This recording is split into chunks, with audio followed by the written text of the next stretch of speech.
Alright guys, I want to talk about something else just because we started talking about biting, spitting, and ear pulling. For the longest time, I trained it, I trained with it, spit in the guy's face.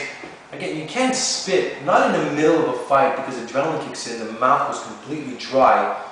And even if you go, I'll go, it makes sense in theory, but when you're in the middle of a fight, the last thing you think of, I'm not going to spend a second doing that because my mouth is dry. I want to finish the fight, I want to do strikes. After many years of training it, I never used it. Biting is great. Now, it sounds all bite the guy, but when you're fighting in the street, or I don't mean street fight, but when you're being attacked in the street, if that is my only strike I have, I'll use it. But to actually get into a fight thinking I'm going to bite, I remember in one scenario, I got into a fight working outside the club with like a crackhead. Hey, do you think I'm going to bite? Freaking crackhead? You think I thought, let me go, let me bite him because it sounds so tough and strong. No. Let me tell you, I remember I didn't even want to touch the guy because God knows what he had. So I'm going to bite him and beat him and sound all cool and rip his throat and get blood out of it.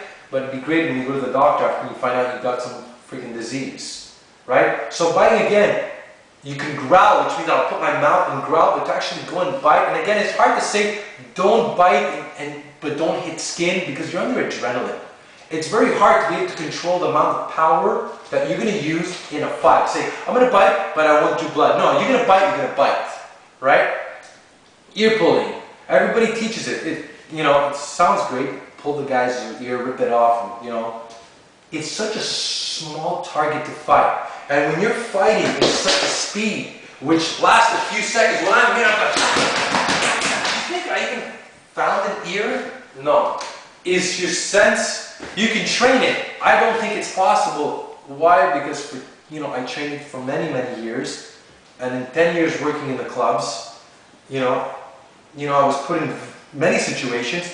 I never even saw once, oh, there's the guy's ears. All I would see under adrenaline was a head. And I said, hit it as fast and as hard as I can. And when the person doubles over, knee him, boot him, and finish it.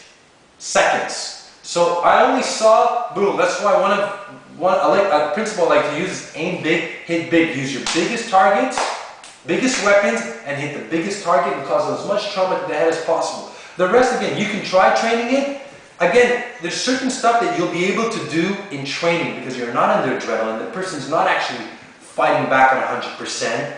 You'll be able to do it because you're in a different sense of mind. But in the street, it's two different animals. So there's a lot of stuff you'll do in training, but if you haven't experienced in the street, you'll realize that it's not really possible. So really, if you want to train it, if it happens and you do it, great. But again, I would rather put my energy on things that I'm going to use than things that that I know I would never use anymore.